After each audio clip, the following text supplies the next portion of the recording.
All right, so I'm going to answer a question I got so often, both on YouTube and on TikTok, with one of my videos where I was talking about how in my perfumer's organ, the carrier that I use is DPG. And like I said, don't do that, don't do that. But there is a method to my madness, and there's a reason why I do it. So long story short, so this is my perfumer's organ. There are more notes to it, but these are most of them that I use. And for each, when you create the dilution in each one of them, you put, I do them at 10%, and you have a carrier. Normally it would be alcohol or oils for those who kind of work just exclusively with oils. I started with using alcohol, but look at my tips.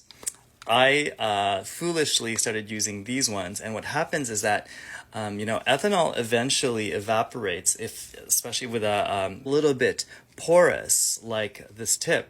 So long story short, I had created my entire perfumer's organ eons ago when I was studying, and I did that when I was at the Institute for Art and Olfaction. And within a year, what I had noticed is that for a lot of them that, they were at the top, they were half empty. And from that point on, I was like, oh shoot, well, I just can't trust my dilutions anymore because the concentration has changed.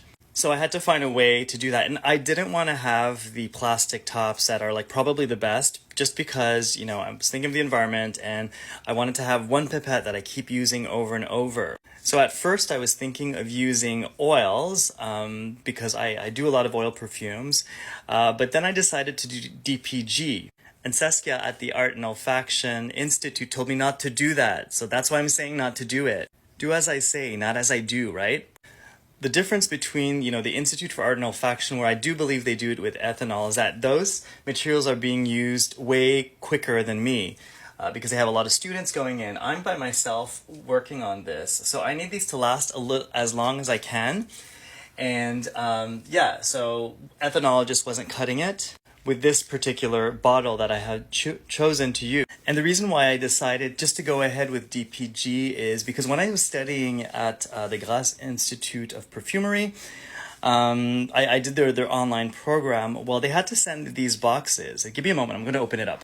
So we received 2 of these kits with a zillion of these little bottles, and they did all of their dilutions with DPG only because since they were sending it by mail, they didn't want to send ethanol because it's considered dangerous material, right? And for drafting purposes, I just felt DPG was better because it's sort of like you shouldn't do that in a finished product, but it sort of mixes well with oil.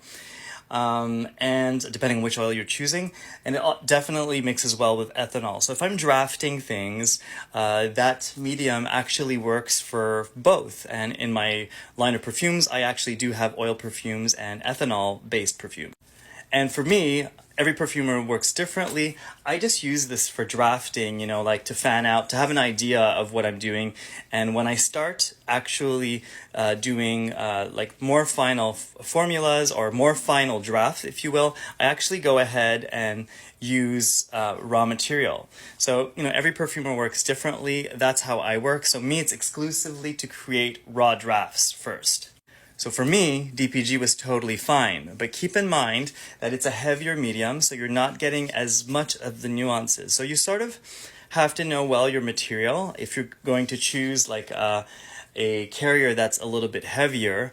But I first went through all of this material in the medium of alcohol first, so I kind of know what I'm getting into.